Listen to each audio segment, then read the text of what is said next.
لبيك اللهم لبيك لبيك لا شريك لك لبيك إن الحمد والنعمة لك والملك لا شريك لك لبيك اللهم لبيك لبيك لا شريك لك لبيك إن الحمد والنعمة لك والملك لا شريك لك.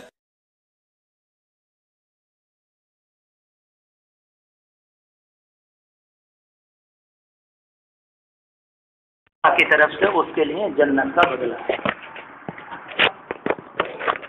اس والی حدیث میں آپ نے یہ نہیں فرمایا کہ یہ والا حج علماء ہی کریں گے. آپ نے یہ بھی نہیں فرمایا کہ دنیا کے اندر جو بہت زیادہ قرآن و حدیث کے جاننے والے ہیں کہ وہ کریں گے. ایک عام بات بیان فرمائی، صحیح حج جس بھی اللہ کے بندے ہیں شریعت کے مطابق کیا، اللہ کی طرف سے اس کے لیے جنت کا بدلہ ہے. ہم اور آپ دنیا کے اندر جتنی بھی عبادات کو انجام دیتے ہیں اس کے دو طریقے ہیں. ایک طریقہ تو یہ ہوتا ہے کہ ہمیں پتہ ہے کہ ہم نے یہ کام کیوں کیا، اور ایک طریقہ دنیا میں یہ ہوتا ہے کہ سارے لوگ کرتے چلے آ رہے ہیں تو ہم بھی کرتے ہیں. دونوں میں زمین آسمان کا فرق. ایک اللہ کے بندے کو معلوم ہے کہ میں نے اللہ کے سامنے نماز میں اپنی پیشانی کو سجدے میں رکھ کر اپنی جانب سے اللہ کے سامنے اپنی بندگی کو مکمل کرنے کی کوشش کی.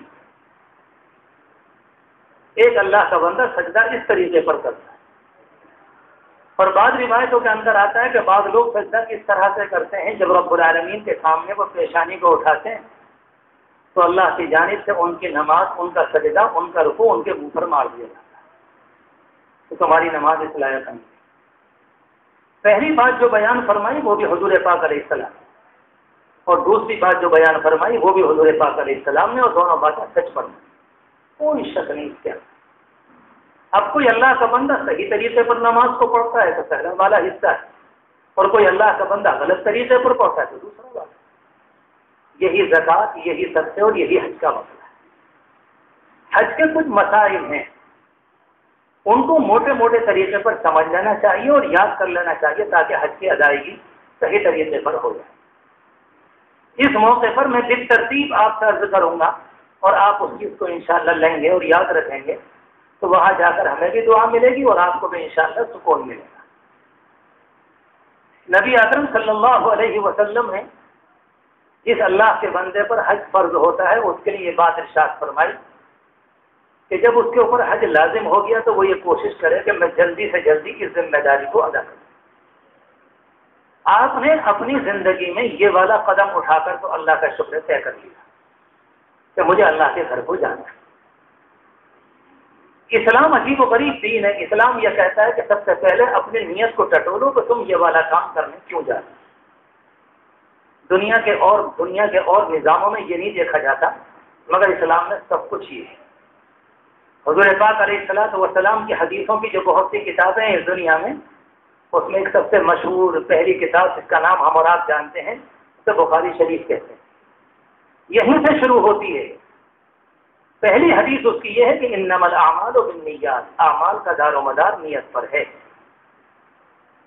جتنی اچھی نیت ہوگی اللہ کی طرف سے اتنی ہی شاندار اس کے اوپر انسان کو بدلہ ملے گا. کمزور بنیادوں پر بڑی مضبوط عمارت نہیں بنا کرتی. شاندار عمارت کو بنانے کے لیے پلر کو بہت نیچے لے جایا جاتا ہے. یہ دنیا کا بھی نظام ہے. تو جتنا عمل اچھا ہوگا تو اس کے لیے آپ اسے اور اتنا اچھا کریں. تو سب سے پہلے جانے سے پہلے ہر اللہ کا بندہ اپنی نیت کا جائزہ لے گا. بہت سے لوگوں کی نیت یہ ہوگی کہ کعبۃ اللہ دیکھیں گے. اگر کسی نے یہ نیت کی ہے تو غلط ہے. یہ تو آپ دیکھیں گے یہ کون سی بات ہو گئی. جب کعبۃ اللہ میں جائیں گے تو انشاءاللہ دیکھیں گے بھی. بہت سے اللہ کے بندوں کی یہ نیت ہوتی ہے کہ مدینہ منورہ کو بھی جا کر دیکھیں گے، وہ بھی دیکھیں گے. نیت اسلام میں یہ ہے کہ میں اللہ کے لیے حج کرنے جا رہا ہوں. اللہ کے ذرہ برابر کچھ نہیں. اور جتنی دوسری چیزیں میری اور آپ کی نیت میں شامل ہوتی چلی گئیں بس یہیں سے فساد آ جائے گا، ہمارا عمل کمزور ہو جائے گا. ایک اللہ کا بندہ نماز پڑھتا ہے خدا کے سامنے اچھی نماز صحیح نیت کے ساتھ، حدیث شریف میں آتا ہے جب وہ نماز کا سلام پھیرتا ہے تو اس کے گناہ اس سے ایسے جھڑ جاتے ہیں جیسے سوکھے پیڑ سے پتے گرتے ہیں۔ اور بعض حدیث کے اندر حضور پاک علیہ الصلوۃ والسلام نے ارشاد فرمایا کہ ایک انسان نماز کے لیے کھڑا ہوا، اس کا دوست آ کے بیٹھ گیا، اس نے کہا کہ اس وقت مجھے میرا دوست دیکھ رہا ہے کہ میں نماز پڑھ رہا ہوں، لاؤ ذرا نماز کو اچھا بنا دوں تاکہ اس کے ذہن میں یہ بات آئے کہ میں نے بہت شاندار پڑھی۔ حضور پاک علیہ السلام نے فرمایا کہ اپنی اس نماز کے ذریعے ایسا انسان مشرک ہے، اس نے اپنے نماز میں کسی اور کو شامل کر دیا۔ اب یہ نماز اللہ کے لیے نہیں، اس میں پارٹنرشپ ہو گئی، اس نے دوست کو بھی شامل کر لیا۔ عبادات تو اللہ کے لیے ہوتی ہیں اور حضور پاک علیہ السلام کے طریقے پر ہو۔ اگر اللہ کے رسول علیہ السلام کے طریقے پر نہیں ہے تو کوئی عبادت اللہ کے دربار میں قبول نہیں۔ جیسے ہم اور آپ کہتے ہیں کہ مہر لگی ہونی چاہیے، تو بالکل یہی معاملہ ہے، تو اس پر سنت کی اللہ کے رسول کی مہر ہو۔ تو جانے سے پہلے اپنی نیتوں کا جائزہ، محلے کے لوگ جس موقع پر آپ جا رہے ہوں گے وہ وقت آئے گا انشاءاللہ جیسے کسی حاجی صاحب کے گلے میں گجرا ڈالا جاتا ہے، پھول ڈالے جاتے ہیں، اس موقع پر ان سے معلوم کریں کہ تمہارے نفس کا کیا حال ہے اندر کا، وہ تو قابو سے باہر ہو رہے ہوتے، پتہ چلا کہ سفر تو یہیں تباہ ہوگی۔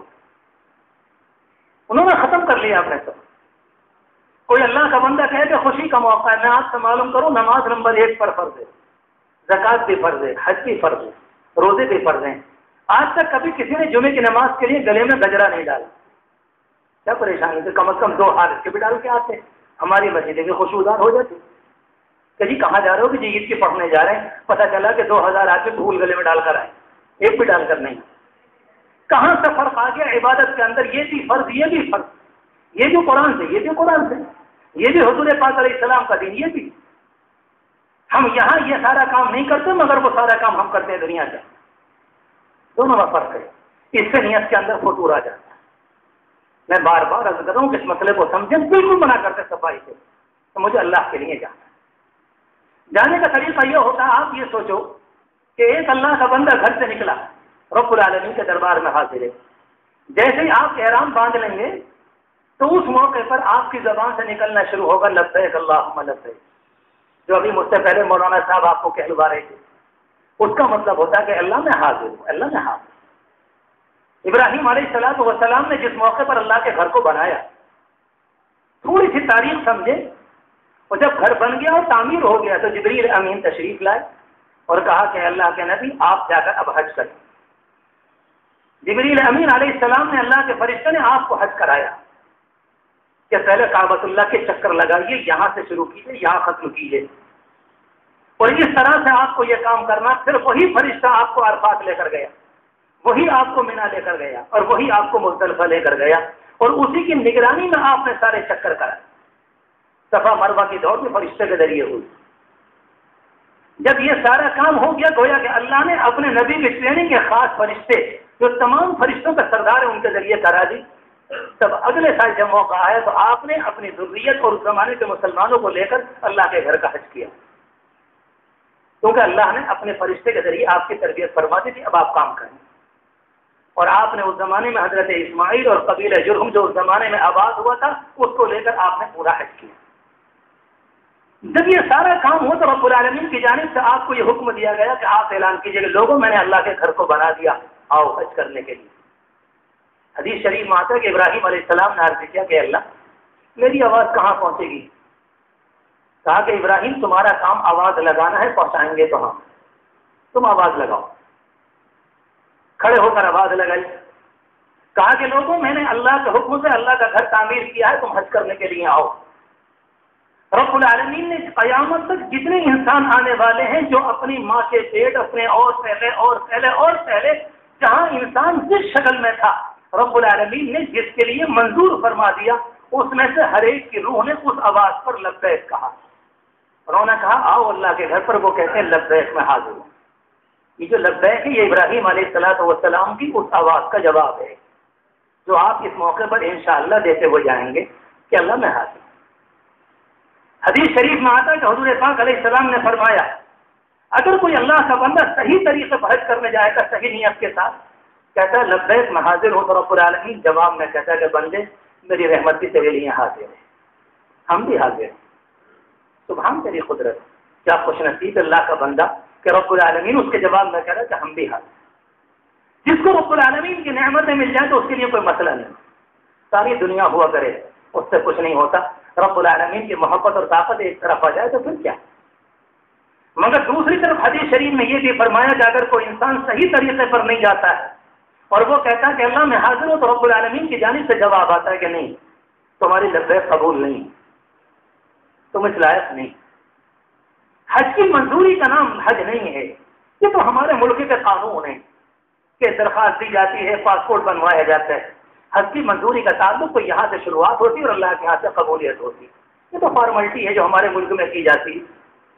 ایسا نہیں ہے کہ یہاں منظور ہو گئی. یہ نہیں کہنا کہ کسی کا حج منظور نہیں ہوگا، اللہ کرے سب کا قبول ہو، ایک آدمی بھی محروم واپس نہ آئے.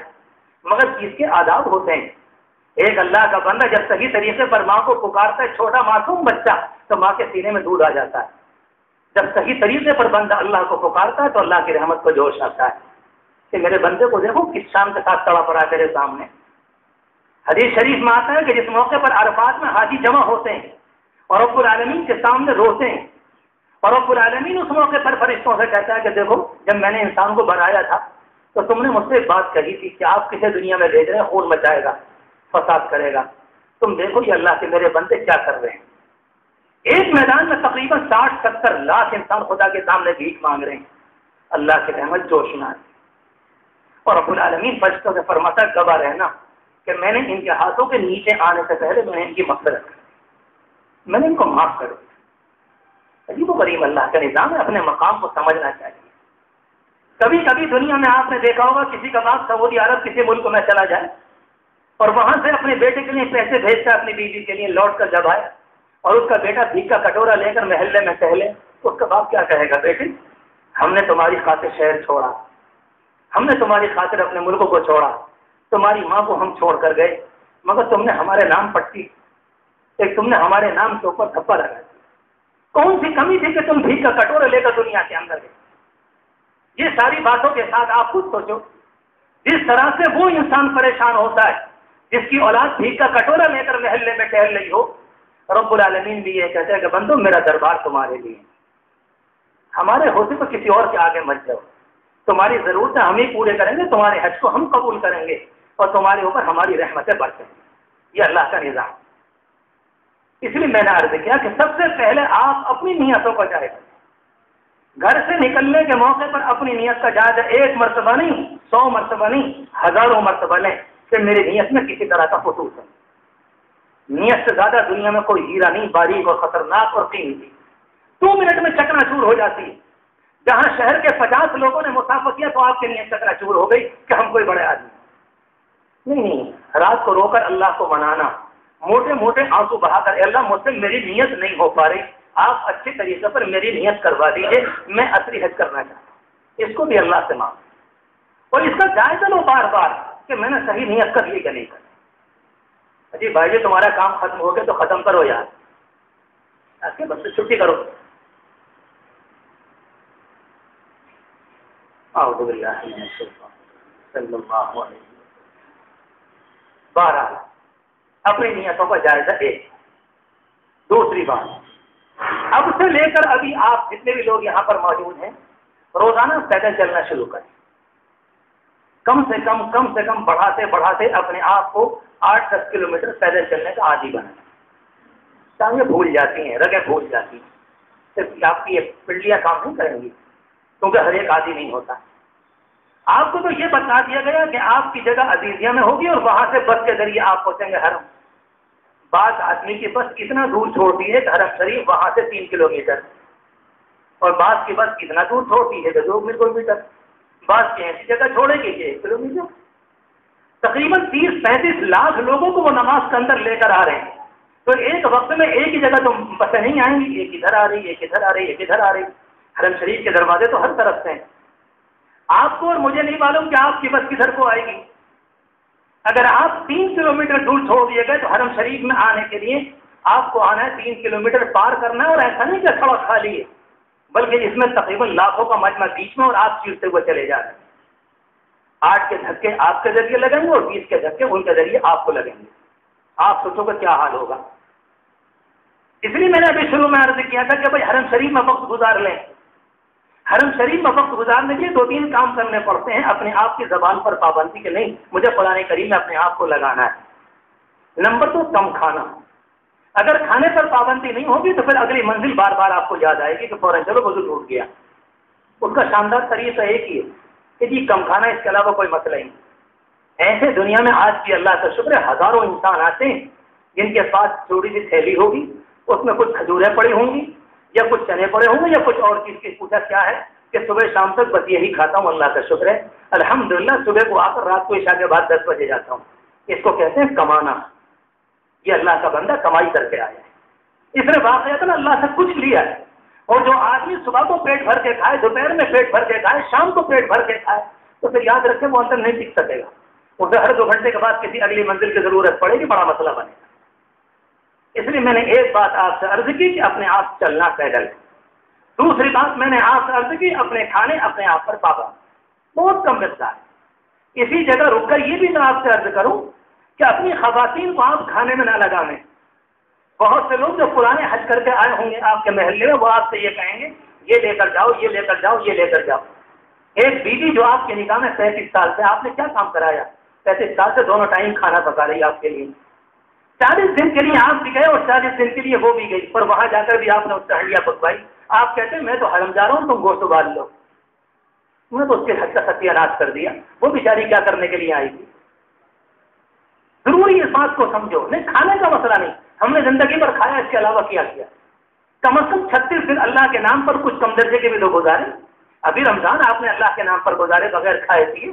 آپ کیسے کہہ سکتے ہیں کہ جی ہم نہیں رہ سکتے؟ نہیں، اللہ کا شکر ہے آپ نے ابھی 1 مہینہ گزارے.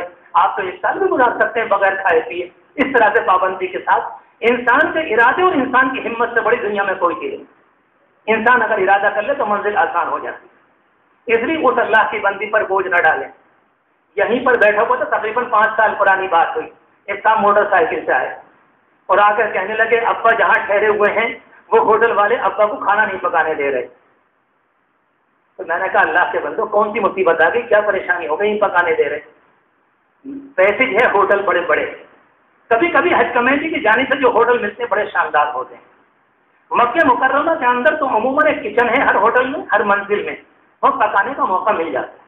مدینہ منورہ میں بالکل نہیں دیتے. کارپیٹ پڑا ہوا ہے، قالین پڑے ہوئے ہیں بہت شاندار، اور مدینہ منورہ سے فون آیا کہ پکانے نہیں دے رہے. آپ ذرا غور کریں، کارپیٹ کے اوپر سنبھل کے حاجی صاحب یہ چاہتے ہیں کہ یہاں چولہا جلے. اللہ کی پناہ کیا حل بنایا ہے. میں نے ان سے کہا کہ ابا سے کہو کہ ہوٹل سے کھانا لے لیں.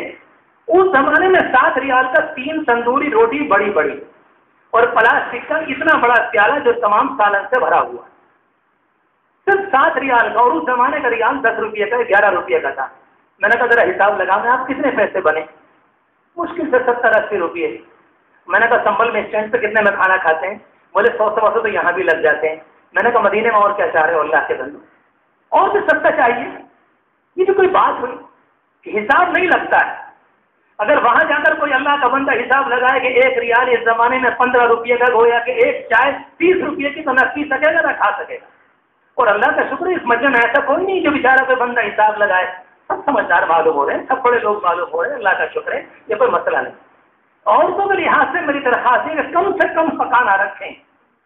آپ کہیں تو واقعی جیسے آپ کہو ویسے آپ سے کہو، ہاتھ چھوڑ کر آپ کے پاؤں پکڑ کر اللہ کے لیے طے کر کے جانا کہ زیادہ وقت حرم میں گزارنا ہے.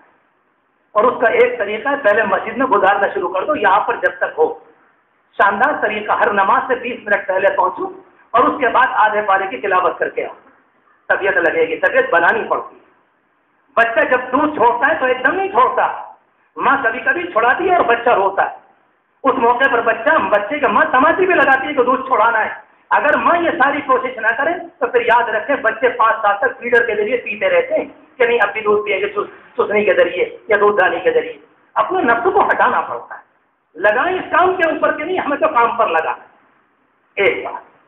دوسری درخواست یہ ہے کہ جب یہ دونوں کام آپ نے کر لیے، اپنے آپ کو بنایا، نیت کا جائزہ لیا، کچھ چیزیں وہ ہیں کہ سامان سفر آپ کا کیسا ہو اس کو یاد رکھیں.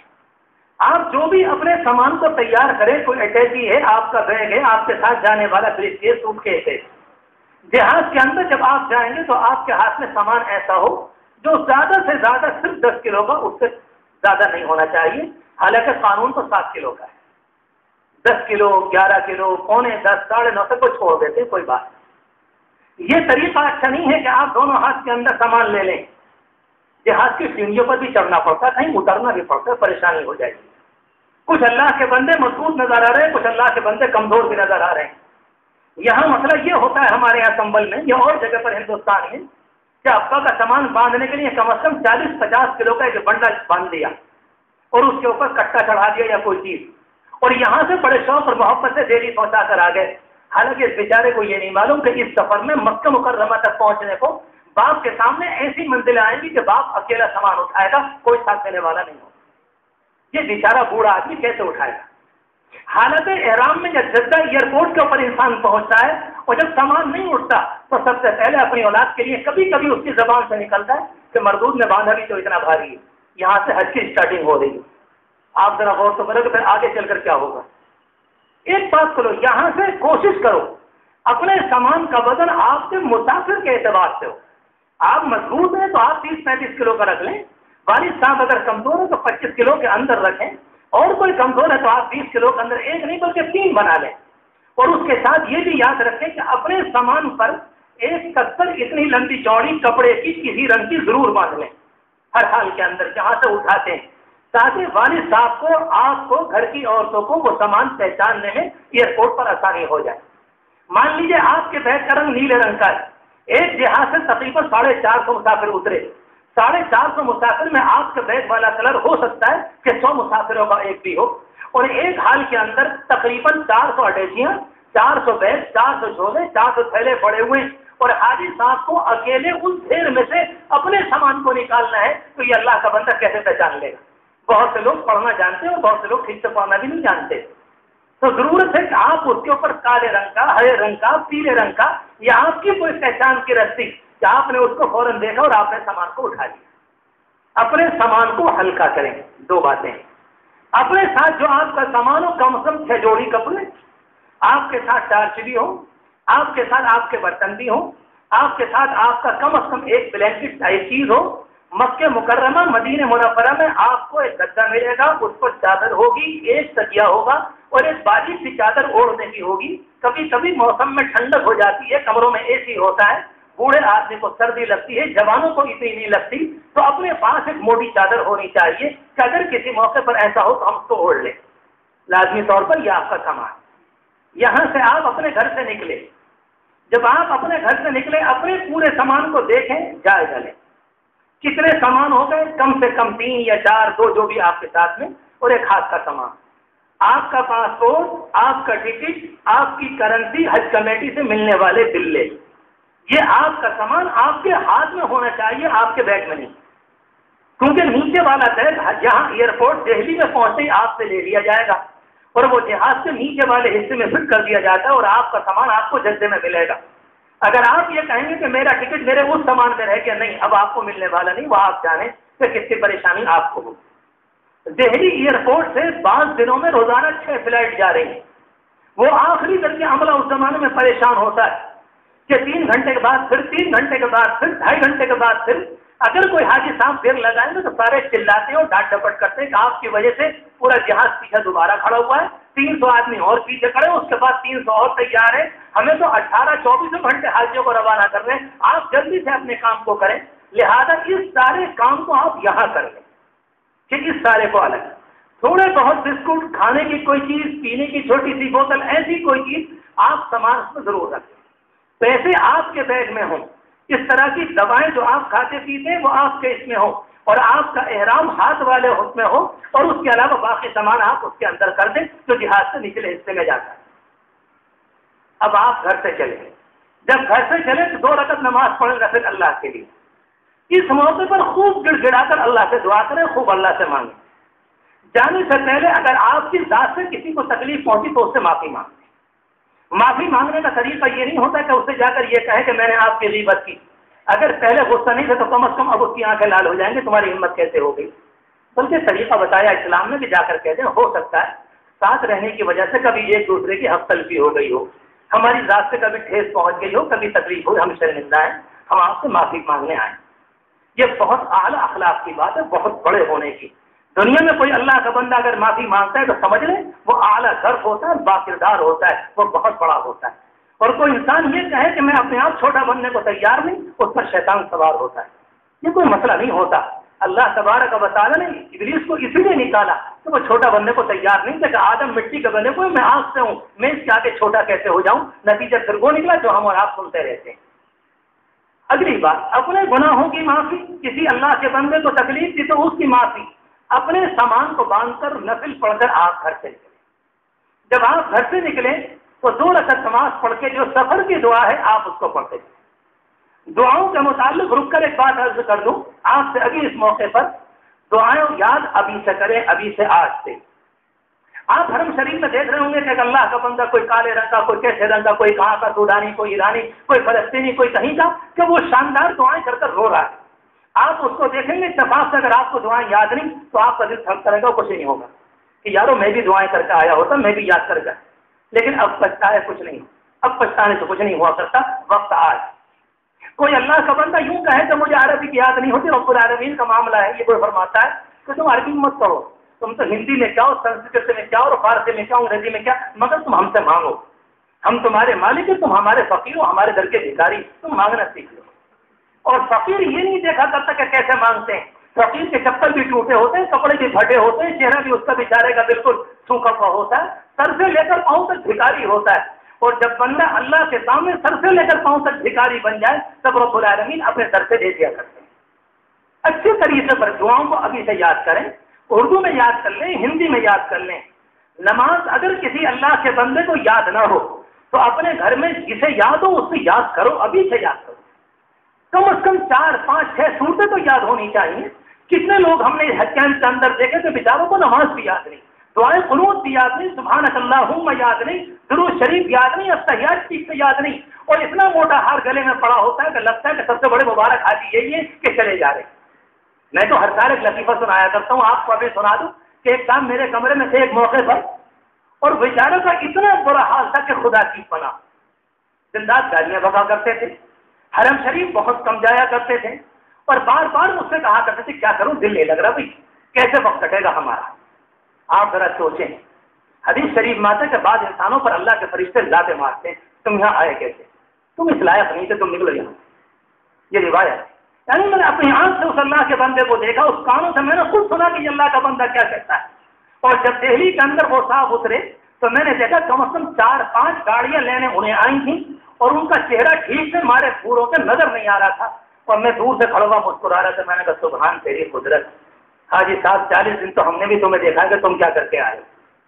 میں نے کہا تم سے بڑا فاجی شاید کوئی نہیں تھا حاجی، باقی سب اللہ کے بندے ہو، مگر تم بھی خوش، تمہارے گاؤں والے بھی خوش کہ حاجی صاحب کھجورے لے کر آ گئے. اس کو حج نہیں کہتے، اس کو حج نہیں کہتے، اس کو تو سڑانا کہتے ہیں، اپنے آپ کو برباد کرنا. کسی غیر کو نہیں. قرآن مجید کتاب بل الانسان علی نفسہ بصیرہ، اپنے آپ پر غور کرو کہ میں کس سے پانی میں. کسی اللہ کے بندے کو کسی پر انگلی اٹھانے کا مسئلہ نہیں، مگر ہر ایک انسان اپنے آپ کا محاسبہ تو کرے. آپ میری کمیوں سے واقف نہیں، مگر میں اپنی کمیوں سے واقف ہوں کہ میں کیا ہوں. آپ اپنی کمیوں سے واقف ہیں کہ آپ کا حال ہے کیا، کون سی غلطی ہے جو مجھ سے نہیں چھوٹ پا رہی. سینکڑوں انسان ہوں گے جو بیچارے جھوٹ کے عادی ہوتے ہیں، سینکڑوں ہیں جو بدنگاہی کے عادی ہیں، سینکڑوں ہیں جو غلط سننے کا عادی ہیں، سینکڑوں ہیں جو غیبت کرنے کا عادی ہیں، سینکڑوں ہیں جو بدگمانی کرنے کا عادی ہیں. کہاں سے آ گئے اس کے پاس پیسے؟ سینکڑوں یہ گناہ مختلف ہیں. نتیجہ پھر یہ نکلتا ہے کہ اگر یہاں پر ہم نے ان گناہوں کو نہیں چھوڑا تو یہ گناہ ہمارے ساتھ وہاں جائیں گے، اور کچھ ہی دنوں میں اللہ کا بندہ اپنے آپ کو ان گناہوں میں لگا دیتا ہے. آپ گھر سے جب تشریف لے کر چلے، سارے لوگوں سے معافی ہوئی، اب سامان بنا ہوا ہے، یہاں سے دہلی گئے. جب جس موقع پر آپ دہلی جائیں گے تو ایک عجیب و غریب حرکت ہمارے طرف سے مسلمان کرتے ہیں. انہیں پہنچانے کے لیے مرد بھی جا رہے ہیں، جوان بھی جا رہے ہیں، بوڑھے بھی جا رہے ہیں، اور جوان لڑکیاں بھی جا رہی ہیں. سچی بات یہ کہ اس نے امت کو ڈبو دیا ہے، غیروں کے سامنے ذلیل کر کے رکھ دیا. ہندو بھی ہنستے ہیں کہ تم کس منہ سے حج کو جا رہے ہیں. اتنے لباس کے اندر ایک نہیں ہزاروں لڑکیاں آپ کو ایئرپورٹ پہ ملیں گی. اب تو انہوں نے حکومت نے مجبور ہوتا، ہماری حکومت نے حاجیوں کا حج ٹرمینل بالکل علیحدہ کر دیا ہے. انہوں نے ان کے ناک میں لگام پڑنے والی نہیں ہے، یہ بغیر ناک کے ہیں، یہ ایسے چلیں گے. میں اس زمانے میں وہاں تھا، اس زمانے میں کہ پہلے سارے کے سارے ایک ایئرپورٹ سے دنیا آ جا رہی ہے. ہر اللہ کا بندہ آیا، 2 پہنچانے والے، 3 پہنچانے والے. لیکن ہمارے یہاں سے جب لوگ چلتے ہیں تو پتہ چلا کہ جانے والے دو مگر ساتھ میں جانے والی پوری بس ہے جس کے اندر جوان لڑکیاں بے پردے کے بے حیائی کے یہ اللہ کا بندہ حج کرنے کے لیے جا رہا ہے، جس کے سفر کی ابتدا اور اسٹارٹنگ اس بے پردگی سے ہو۔ آپ خود سوچو کہ اس کے سفر میں اسے برکتیں کتنی ملیں گی۔ یہ کام تو ہمیں کرنا، کچھ بھی ہو جائے اپنے سفر کو اسلام کے باہر مت کرو، اپنے سفر کو اسلام کے دائرے سے مت نکالو۔ حضور پاک علیہ الصلوۃ والسلام کے زمانے میں خود حدیث شریف ماتا کہ آپ سفر حج میں تھے، آپ اپنے اونٹ کے اوپر چلے جا رہے تھے۔ عورتوں کا احرام میں انشاءاللہ ابھی کچھ دیر کے بعد عرض کروں گا، مردوں کا احرام تو یہ ہوتا ہے کہ آپ نے چادر کو باندھ لیا، آپ نے سفید چادر کو اوڑھ لیا، اس کو احرام کا کپڑا کہا جاتا ہے، اور جب آپ نے نیت کر لی تو آپ حالت احرام میں ہیں۔ احرام اصل میں ایک نیت کا نام ہے اور کپڑے اس کی علامت ہیں۔ جب آپ نے کپڑے پہن لیے، وہ باندھ لیے اور پرانے کپڑے آپ نے اتار دیے، اپنے آپ کو ٹھیک کر کے نہا دھو کے صاف کر کے اپنی بغل وغیرہ کے ساتھ بالکل اپنے آپ کو ٹھیک سے کر کے چمکا کے صاف کر کے آپ جب تو عورتوں کے احرام کا مسئلہ یہ ہے ان کا سر ڈھکا ہوگا، ان کے یہ سارا حصہ ڈھکا ہوگا، ان کے کپڑے جیسے ہوتے ہیں وہی ان کا احرام ہے، لیکن چٹکیلے کپڑے نہ ہوں، ایسا نہ ہو جو کسی اور کی نگاہ کو ہمارے کپڑوں کی جانب کھسیٹیں، اس سے گناہگار ہماری عورتیں ہوں گی۔ اپنے سادے کپڑے، مگر ان کے لیے الگ سے کوئی احرام نہیں۔ شریعت یہ کہتی ہے کہ تمہارا سر تو ڈھکا ہوا ہو مگر عورت کا چہرہ حالت حج میں کھلا ہوتا ہے۔ رب العالمین اپنے بندوں کا امتحان لیتا ہے۔ ہم اور آپ ہندوستان میں ہیں، ہماری عورتوں سے کہا گیا چہرے کو ڈھک کے رکھو، ہمارے مردوں سے کہا گیا اپنی نگاہوں کو نیچا رکھو۔ اگر تم نے اپنی ذمہ داری کو پورا نہیں کیا خدا کے ہاں تم پکڑی جاؤ گی، اور تم نے نگاہ کے کام کو نیچا نہیں کیا تو خدا کے ہاں تم پکڑے جاؤ گے۔ مگر رب العالمین نے جب اپنے دربار میں بتایا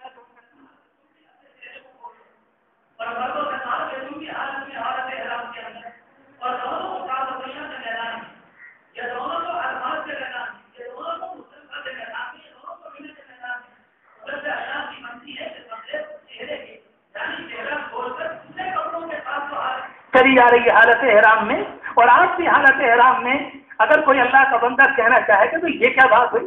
جہاں ہندوستان میں تھے تو وہاں تو حکم یہ تھا کہ عورتیں اپنے چہرے کو ڈھک کر رکھیں، اور جب مالک نے اپنے گھر بلائے تو کہا کہ چہرے کو کھولو۔ رب العالمین فرماتا کہ یہی تو امتحان ہے، دیکھے تو صحیح تمہیں ہماری ذات سے محبت ہے یا آج کہ تم زلیخا کے خریدار بن کر آئے ہو؟ آپ دیکھیں گے کہ تم ہماری طرف کو دیکھ رہے ہو یا کسی اور کی طرف کو دیکھتے ہو؟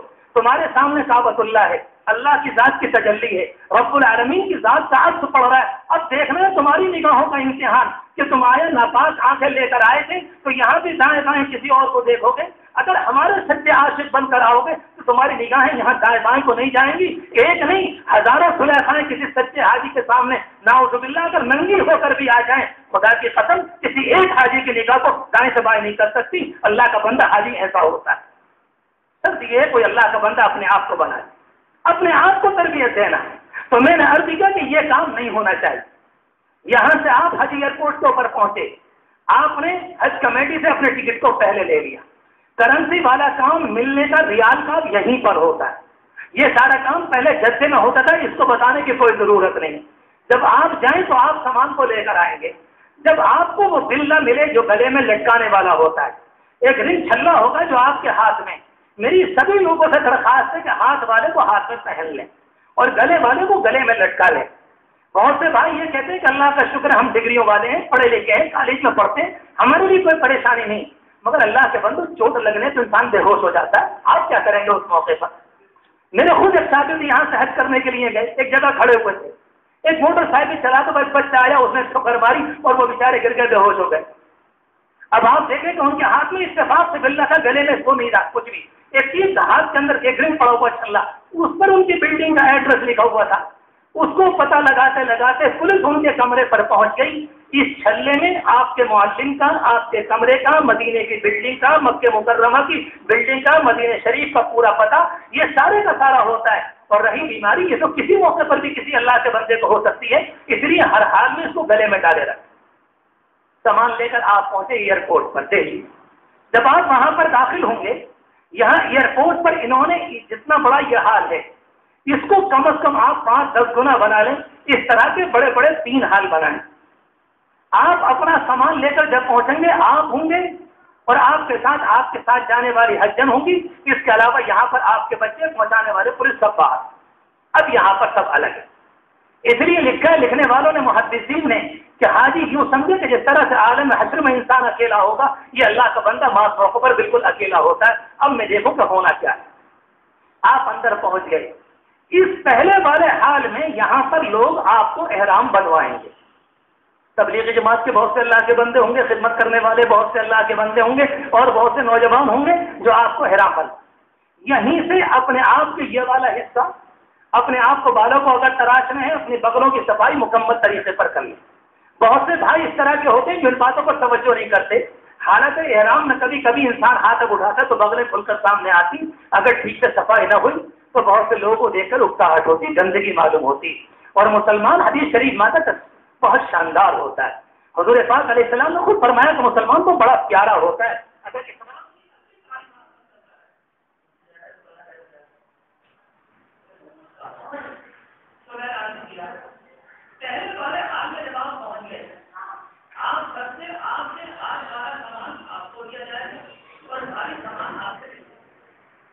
اس جگہ پر یہ دہلی میں پہلا والا حال ہے جس میں آپ پہنچے.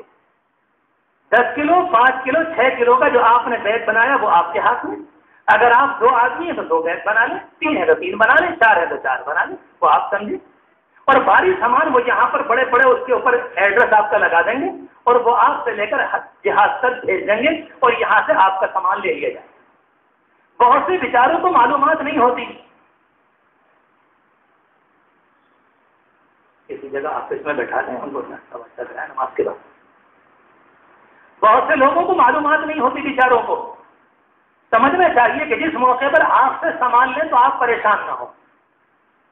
جس موقع پر حاجی صاحب گھر سے گئے تھے, بہت سے اللہ کے بندے جو پہلے گاؤں میں جا چکے ہوتے ہیں محلوں میں, وہ کہتے دیکھو سامان کا خیال رکھنا.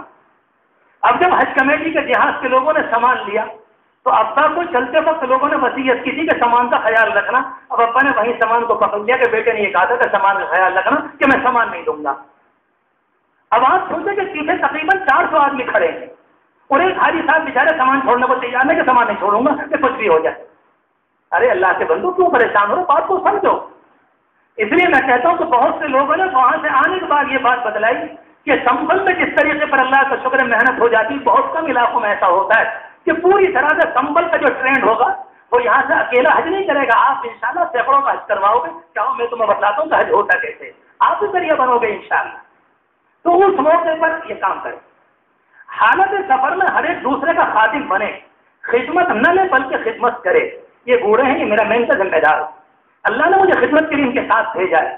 جتنا آپ کسی کا ساتھ دیں گے, حدیث شریف میں فرمایا حضور پاک علیہ السلام نے, جب کوئی اللہ کا بندہ کسی دوسرے کا کام کرتا ہے رب العالمین اس کے کاموں کو پورا کرواتا ہے. واللہ فی عون العبد ما کان العبد فی عون اخیہ, یہ اللہ کا نظام. قدم قدم پر کبھی کبھی پریشانی آئے گی, یاد رکھیں ہمیشہ. یہ سفر عجیب و غریب ہے. اللہ کے رسول علیہ الصلوۃ والسلام نے فرمایا, قرآن مجید کی آیت ہے اور آپ نے بھی حدیثوں میں فرمایا ولا جدال فی الحج, کہ حج میں لڑائی مت کرو. حج میں لڑائی نہیں, مگر ایسا لگتا ہے کہ 40-50 لاکھ لوگوں کے بیچ میں لڑائی کا امکان ہر وقت ہے. انہوں نے کندھا مار دیا کہ دیکھ کے نہیں چلتے ہو, وہیں لڑائی ہو گئی. اپنے آپ کو چھوٹا بناؤ تو کچھ بھی ہو جائے, میری ذات سے کسی کو تکلیف نہ پہنچے, نہ میری ذات سے کسی کو اگر کسی اللہ کے بندوں کو مجھ سے ٹھیس لگ گئی فوراً معافی مانگ لے. حضور پاک علیہ السلام کے زمانے میں قافلہ کہیں کا آیا آپ کو دیکھنے ملاقات کرنے, سارے کے سارے لوگوں نے اپنے اونٹوں کو چھوڑ دیا مدینے میں, سامان پھینکا ادھر پھینکا چھوڑ کر اللہ کے رسول کا دیدار کرنے آئے تھے. قابو سے باہر ہو رہی تھی طبیعت, کیا حسین چہرہ رہا ہوگا, اور کیسے حضور پاک علیہ السلام کا دیدار کرنے آئے. مگر ان میں سے ایک نوجوان تھے جو کسی بڑے گھر کے تھے, بہت سنجیدہ, بہت باشعور, بہت سمجھدار. انہوں نے سارے اونٹوں کو لے کر ایک طرف کو باندھا اور اونٹوں پہ سے سامان اتار کر سب کا ایک طرف کو رکھا. الٹے سیدھے جو سامان پھینکے گئے تھے ان کو ایک جگہ پر جمع کیا. جب سب لوگوں نے جا کر حضور پاک علیہ السلام کا دیدار کر لیا, ملاقات کر لی, مصافحہ کر لیا, سلام دعا ہو گئی, جا کر بیٹھ گئے. آپ نے فرمایا کوئی اور بھی تمہارے ساتھ, کہ جی ہاں ایک اور بھی. کہ کون ہے؟ وہ ہمارے امیر ذمہ دار ہے. کہاں پہ وہ کہاں ہے, کہاں پہ وہ پیچھے رہ گئے. وہ اللہ کا بندہ ایسے نہیں گیا آپ کے پاس, پہلے سامان کو رکھا ٹھیک سے, اس کے بعد جہاں ان کا ٹھکانا تھا وہاں گئے, وہاں جا کر غسل کیا, اچھے کپڑے شاندار طریقے پر پہنے, اس کے بعد خوشبو لگائی, پھر حضور پاک علیہ الصلوۃ والسلام کے سامنے آئے.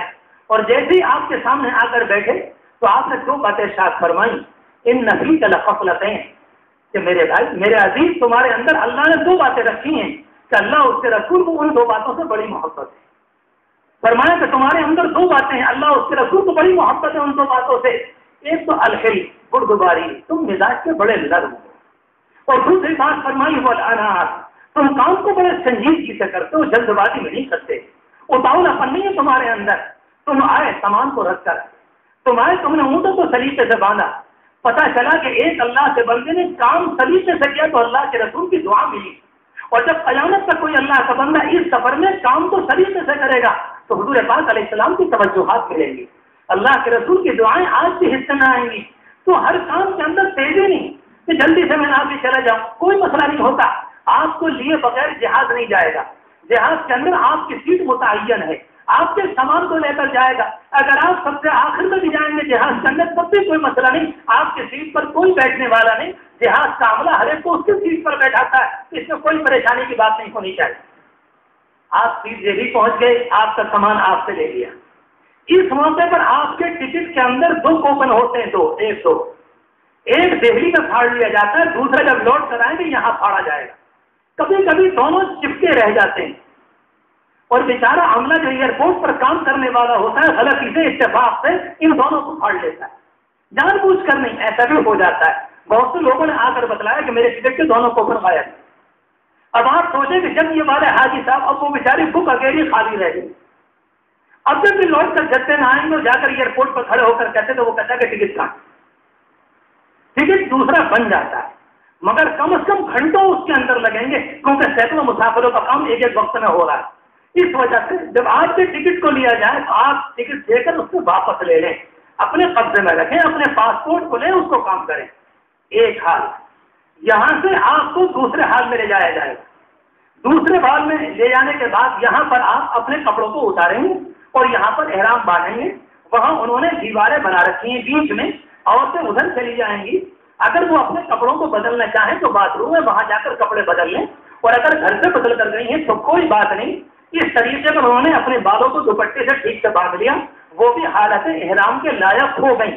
اور اسی طرح سے اس اللہ کے بندے نے کپڑے اتار کر ایک چادر لپیٹ لی اور ایک چادر اوڑھ لی, گویا کہ اپنے آپ کو تیار کر لی. یہ دوسرا والا ہے. یہاں پر ہو سکتا ہے کہ آپ کو 1-1.5 گھنٹہ بیٹھایا جائے, جتنی دیر آپ بیٹھے باتیں نہیں. قرآن مجید آتا ہو تو وہ پڑھیں, قرآن مجید چھوٹا سا ساتھ میں رکھیں اپنے بیگ میں. تصویر آتی ہو تو وہ پڑھیں, درود شریف یاد ہو تو وہ پڑھیں. ایک ایک لمحہ قیمتی ہے. 40 دن پلک جھپکتے گزر جائیں گے جانے کے بعد.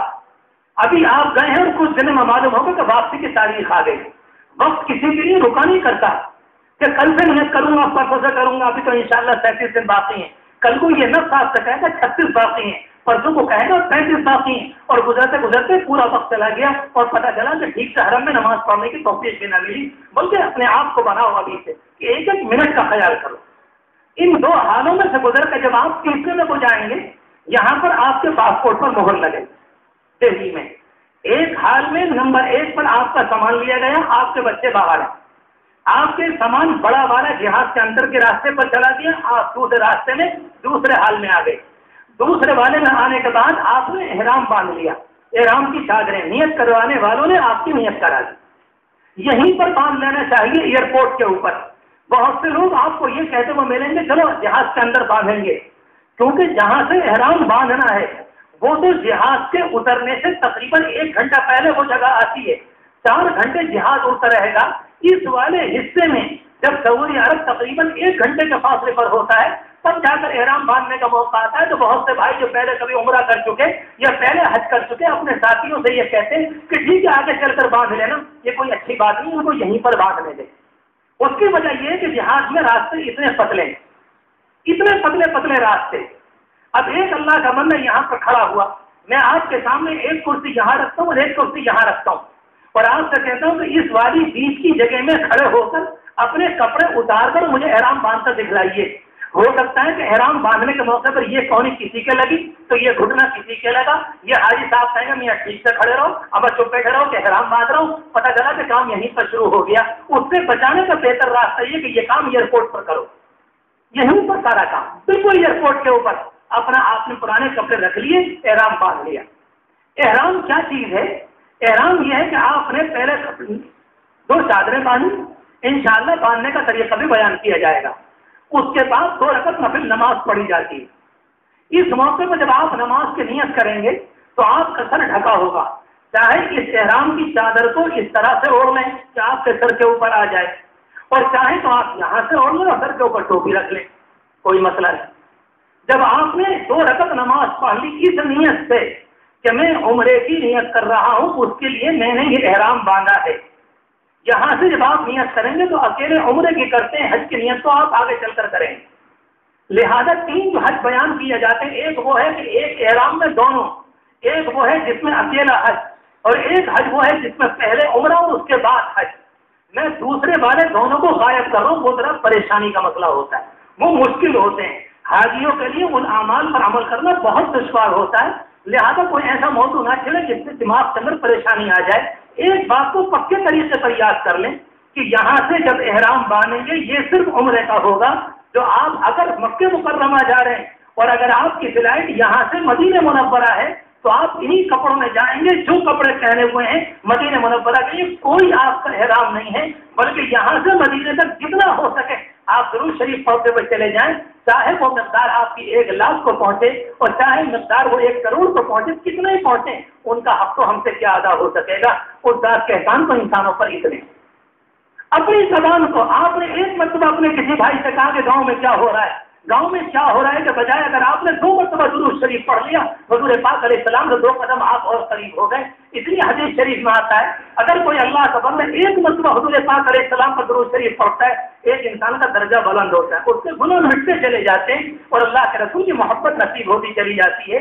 سچی بات یہ سیزن ہے کمائی کا کہ ایک ایک لمحے کا خیال کر کے اپنے آپ کو کام میں لگانا۔ تو یہ احرام والی بات مکہ مکرمہ جو لوگ جائیں گے، اور احرام والی بات ان لوگوں سے متعلق نہیں جو مدینہ منورہ جائیں گے۔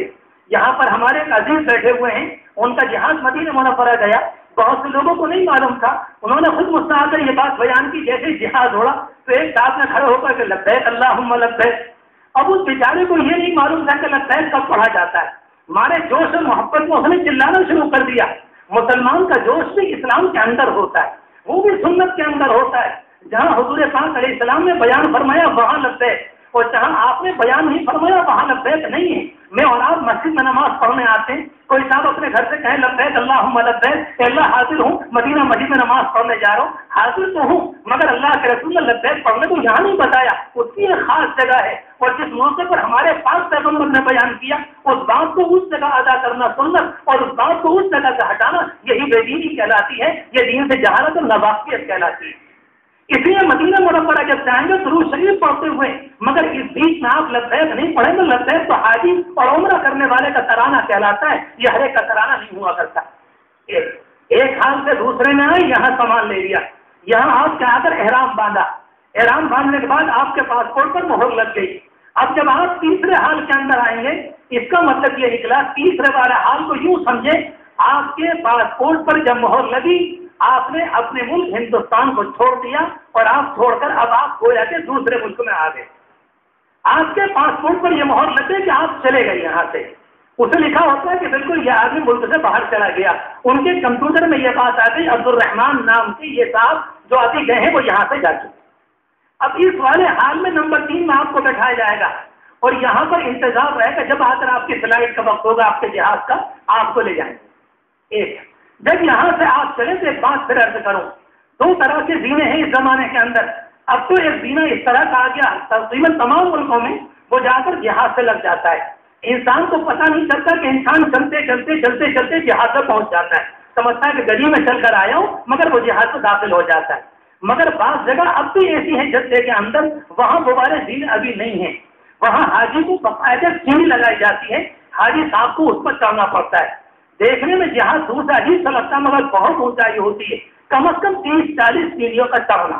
جلدی نہ کریں، میں نے ابھی حدیث شریف آپ کے سامنے بیان کی سنجیدگی کے ساتھ، اس سے اللہ کے رسول کی محبت ملے گی، بڑے آرام سے سکون سے آپ کی سیٹ پکی ہے، وہ کہیں جانے والی نہیں۔ اس موقع پر جب آپ تیسرے ہاتھ سے نکلیں گے، آپ کے ہاتھ میں جو 7 کلو والا بیگ ہے یہ آپ سے لیا جائے گا، اور وہ آپ جب یہاں کھڑے ہوں گے یہ مشین یہاں پر ہے، آپ کو یہاں سے نکالیں گے، ایک پولیس والا آپ کو چیک کرے گا کہ آپ کے پاس کوئی چیز تو نہیں۔ اس زمانے میں بہت سے ملکوں میں گڑبڑیاں ہو رہی ہیں، ہر حکومت کا ایک قانون ہوتا ہے جو غیر سامان آپ کے پاس تو نہیں۔ مجھے امید ہے کہ انشاءاللہ ہمارے اس مجمع میں کوئی انسان ایسا نہیں ہوگا جس کے پاس کوئی غلط سامان ہوگا. بہت سے لوگوں کو ہم نے دیکھا کہ یہاں سے تو سامان لے گئے اور وہاں جانے کے بعد جب بکسا کھولا تو لا حول ولا قوت، اس میں تمباکو بھی نکل رہا، اس میں گٹکا بھی نکل رہا، اس کے اندر پتہ نہیں کیا کیا بھرا ہوا. لگتا ہے کہ بالکل خط تک کی کلکتے کی کوئلے کی کان ہے کہ اللہ کے بندے کیا بیچنے آئے ہو، اس 40 دن میں تم یہ کرنے آئے. اللہ کا شکر رب العالمین نے تمہیں کتنا نوازا یہ سارے کام کرنے کو. یہ رب العالمین کی بات زمین رہ گئی کہ کٹا بیچنے کو کوئی زمین نہ ملی، یہ تو کوئی بات نہیں ہوئی کہ جب کچھ نہ کچھ کمائی وہاں کی ہونی چاہیے. یہ ادائیں کوئی اچھی نہیں، جب اللہ کے لیے جا رہے تو صرف اللہ کے لیے جا رہے کہ کچھ بھی ہو جائے. حضور پاک علیہ الصلوۃ والسلام کے طریقے پر حج کو کرنا. ایک جب آپ تیسرے حال میں پہنچے، آپ جہاز کے اندر آپ کا سامان چیک کیا جائے گا. عموماً ہر حاجی کے اس پرس میں، اس بیگ میں کچھ نہ کچھ پیسے ہوتے ہیں. جب ہاتھ کا بیگ ہے، یہاں آ کر حاجی لوگ بہت پریشان کرتے ہیں کہ جی ابا چلتے وقت کہا تھا کہ یہ والا کسی کو مت دینا کہ یہ نہیں دوں گا. حالانکہ بالکل ایک مشین لگی ہوئی ہے، ایکس رے مشین ہے، کیمرہ مشین ہے. وہ بیگ ادھر سے ڈال دیا گا، ادھر کو نکل گیا. ایک اتنا بڑا ڈبہ یہاں سے ڈال کے ادھر کو نکل گیا، وہ آپ کا سامان اسی وقت آپ کو پکڑا دیں گے، شاید آدھا منٹ بھی نہیں لگے گا. چلیے چیک ہو گیا، اس کے اندر کوئی گڑبڑ سامان تو نہیں. لہذا آسانی سے. ایک بات اور بھی، مردوں کی لائن الگ ہوگی، عورتوں کی لائن الگ ہوگی. جو ہمارے دیہات کے آنے والے بیچارے ایسے بزرگ ہیں وہ سمجھیں. کبھی کبھی ایسا ہوتا ہے کہ لوگوں نے چلتے وقت یہ بات کہہ دی تھی کہ اماں کو لے تو جا رہا ہوں مگر ہاتھ مت چھوڑنا ان کا. ایسے موقع پر بہت پریشانی ہوتی. پولیس والے کہتے ہیں کہ دادا آپ ادھر سے آ جائیے، دادی کو ادھر سے، کہ نہیں ہاتھ نہیں چھوڑوں گا، اس کا صاف بات ہے. پھر وہاں پر ایک پورا مسئلہ آپ خود دیکھیں گے اور آپ میری بات کی انشاءاللہ گواہی دیں گے. آ کر اگر زندگی ہے تو انشاءاللہ ملاقات ہوگی، آپ خود کہیں گے کہ قدم قدم پر ہر ڈرامہ موجود تھا، ہر چیز وہاں پر ہو رہی. ان سے کہیں کہ یہ چیکنگ کے لیے وہاں عورتیں آگے ہیں، مرد کو مرد چیک کرتے ہیں، عورتوں کو عورتیں چیک کرتی ہیں. اگر کوئی غیر مرد ہماری عورت کو ہاتھ لگا دے تو ہماری آنکھیں سرخ ہو جاتی ہیں. یہ تو ہماری حکومت کا اچھا قانون ہے کہ عورتوں کے لیے عورتوں کو رکھا ہوا ہے، پولیس کو مردوں کے لیے مرد ہے. یہ تو اچھی سی بات ہے. اور علیحدگی بھی کتنی دیر کی، مشکل سے 2 منٹ کی. آپ ادھر کو پار ہو کر چلے گئے، وہ بیچاری ادھر کو پار ہو کر چلی گئی، یہ دونوں آگے جا کر پھر مل گئے دونوں. شاید جتنا فاصلہ اس دیوار میں ہے اتنا فاصلہ بھی مشکل سے نہیں ہوگا، صرف اتنے فاصلے میں. لہٰذا دہلی میں اگر ایسا ہو تو پریشان ہونے کی بات نہیں. اور معاف فرمائیں، مذاق کے طور پر آپ سے کہوں، حجن غائب نہیں ہوں گی انشاءاللہ. 2 قدم کے بعد آپ کے حصے میں ہے نکاح میں، وہ آپ کو ملیں گی. بالکل پریشان نہ ہو. میں بالکل کھل کر آپ سے چلتا ہوں ہر سال. واقعی آپ بھی انشاءاللہ غیروں کو بتائیں گے کہ یہ مسئلہ نہیں. آپ پہنچے جہاز میں جا کر بیٹھ گئے، اپنے سامان کو لے لیں، سامان کو رکھتے ہیں. پیٹی کے باندھنے کا ایک طریقہ ہے، اندر کا عملہ آپ کو بتا دے گا.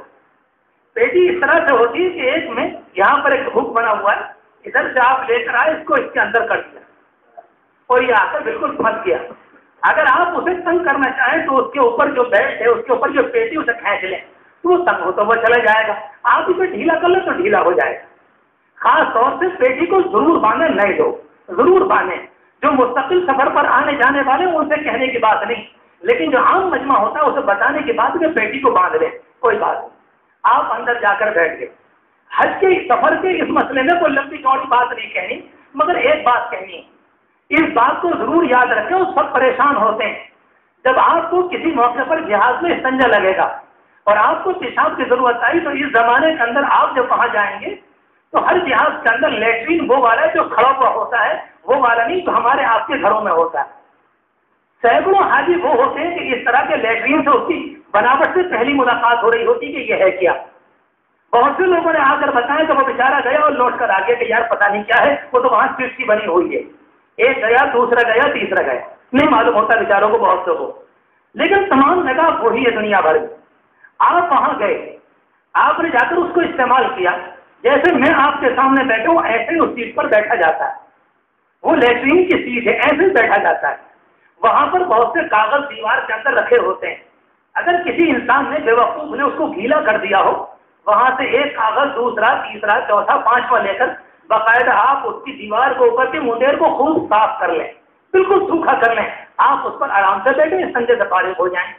جب آپ فارغ ہو جائیں تو سیٹ کے بالکل پیچھے یہاں پر ایک اتنا چوکور بٹن ہوگا، اس پر کہیں پنجہ بنا ہوتا ہے، کہیں پھول بنا ہوتا ہے، کوئی نشان ہوگا. آپ فارغ ہونے کے بعد اس کو دبا دیں. جیسے ہی آپ دبائیں گے تو سیٹ کے اندر کی ساری گندگی وہاں سے خود بخود غائب ہو جائے گی، وہ صاف ہو جائے گی. اس میں دبانے کے بعد ایک قسم کی آواز ہوتی ہے. جیسے ہی آواز ہوگی تو بہت سے لوگ ڈر جاتے کہ اللہ ہی خیر کرے گا، ہو کیا گیا، کہیں ایسا تو نہیں کہ جہاز نیچے کو آ رہا ہے. وہ آواز ہوا کی، وہ پریشر ہے اس گندگی کو دور کرنے کے لیے. اگر بات کان میں پڑ جاتی تو پھر بڑا مسئلہ آسان ہو جاتا ہے، پریشانی نہیں ہوتی. ورنہ جب پہلی مرتبہ آواز سنیں گے تو انہوں نے اللہ ہی خیر کرے، میں ابھی ہو کر آیا ہوں، ایک آواز ہو گئی تھی، وہ تو جہاز نیچے کو جانے سے بچ گیا، اب تم بیٹھے رہو آرام سے، تم جلدی بھی اپنے کام کو کرنا، کوئی مسئلہ نہیں. لیکن نتیجہ کیا نکلے گا؟ بہت سے لوگوں کو نہیں آتا. ہم لوگوں کو حج کمیٹی کی طرف سے آج سے کچھ زمانے پہلے ہر سال دلی بلایا جاتا تھا، وہاں تربیت دی جاتی تھی کہ آپ کو کیا کیا بتلانا ہے. اصل بات اس میں بتانے کی ہے کہ پہلے حاجی صاحب گئے اور جانے کے بعد انہوں نے فوراً استعمال کیا. اب اس بیچارے کو بٹن دبانے کا طریقہ نہیں معلوم، وہ بیچارہ آ گیا اور گندگی اس میں تھی. مان لیجیے اتفاق سے دوسرا بھی چلا گیا، وہ بھی بیچارہ شدید تقاضے میں تھا کہ وہ بھی اپنی ضرورت سے فارغ ہو کر آ گیا، اسے بھی نہیں معلوم. تیسرا، چوتھا، پانچواں، آپ یقین جانیں سعودی عرب کی جانب سے ایئر لائن کی طرف سے باقاعدہ ایک آدمی نے کھڑے ہو کر یہ بیان دیا 500 آدمیوں کے سامنے کہ ایک وقت ایسا آیا کہ یہ سیٹ پوری پیشاب سے بھر گئی. مگر انسان کے لیے تقاضا ہے، پیشاب تو پیشاب یہ تو انسان کو لگتا ہے. تو پھر اس کے بعد لوگ گئے اور پھر جا کر اس میں کھڑے ہو کر پیشاب کرنا شروع کیا. نتیجہ یہ نکلا کہ پیشاب سے سیٹ فل بھر گئی، چھلک گئی اور یہ پورا حصہ جو تھا اس میں، اور اس کے بعد وہ بہ کر جہاز کی گندگی میں آنے لگا. صرف ایک انسان کی وجہ سے تو بیچارے کو یہ نہیں معلوم تھا کہ کیا کرنا ہے. ایسا نہیں ہے اس کے نیچے باقاعدہ بہت بڑا باکس بنا ہوا ہوتا ہے، وہ اسی منٹ میں بالکل صاف ہو جاتا ہے. اگر آپ اس بٹن کو دبانا نہیں بھولیں گے تو یہ کوئی پریشانی کی بات نہیں. اور نتیجہ یہ نکلتا ہے کہ بہت زیادہ پریشانی آتی. سفر کے اندر ایک درخواست اور بھی اپنے آپ کو خالی پیٹ رکھیں. ایک بڑا مسئلہ یہ ہے کہ دلی میں ایئرپورٹ پر دہلی پبلک نے جو اپنی جانب سے خدمت کرنا شروع کی تو بہت سے لوگوں نے اپنی طرف سے ایک نیا کام نکالا 3-4 سال سے کہ ایئرپورٹ کے باہر جتنے بھی حج کو جانے والے ہوتے ہیں دہلی کے لوگ انہیں بلاتے ہیں کہ جی حاجی صاحب تشریف لائیے اور کھانا کھا لیجیے. حاجی صاحب گھر سے ناشتہ کر کے چلے تھے اور جب یہاں سے ہاپوڑ کے قریب اس جگہ پہنچے جہاں کو کون سا ڈھابا ہے جی شیوا کے اوپر جا کر ناشتہ پھر لے لیا، 2 ہو گئے. اب یہاں سے ایئرپورٹ پہ پہنچے ٹہل رہے تو وہاں پہ 3 ہو گئے. اب یہاں سے دلی کی حج کمیٹی کے لوگ آ کر کہتے ہیں حضور تشریف لائیے، اب ماشاءاللہ محبتیں تھی کہ پھر پہنچ گئے. اب آپ سوچیں کہ تقریباً 150 کلومیٹر کے بیچ میں اس پیٹ میں 4 دفعہ پڑ گیا. یہ جہاز میں بیٹھتی یہ چیز آپ سے کیا مطالبہ کرے گی میں نہیں کہتا، یہ اگلی بات آپ جانیں. اب یہ بیچارہ آدھے گھنٹے میں پھر 1 گھنٹے میں پھر 1.5 گھنٹے میں پھر ابھی اسی کام پر جہاز رہے گا. جہاز ہے وہ کوئی محلہ نہیں ہے، سوچنا چاہیے اس کا بہت آسان طریقہ ہے. لبيك اللهم لبيك لبيك لا شريك لك لبيك إن الحمد والنعمة لك والملك لا شريك لك. لبيك اللهم لبيك لبيك لا شريك لك لبيك إن الحمد والنعمة لك والملك لا شريك لك.